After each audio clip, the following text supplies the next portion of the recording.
72, and the relative humidity was 74%.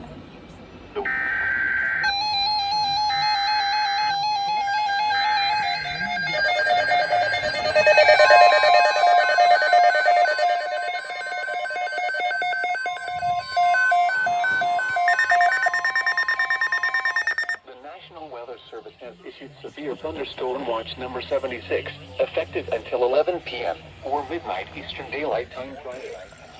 This watch includes the following counties in Indiana: Jasper, Lockport, Lake, Newton, Porter, Pulaski, and Stark, and the following counties in Illinois: Bureau, Ford, Grundy, Iroquois, Kankakee, Wausau, Livingston, Marshall, McLean, Vermilion, Will, and Woodford.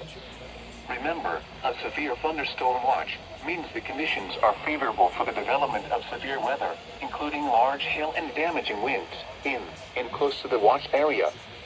While severe weather may not be imminent, persons should remain alert for rapidly changing weather conditions and listen for later statements and possible warnings.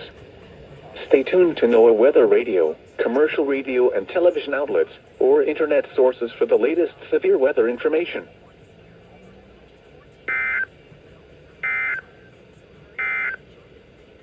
This is NOAA Weather Radio, K West 030.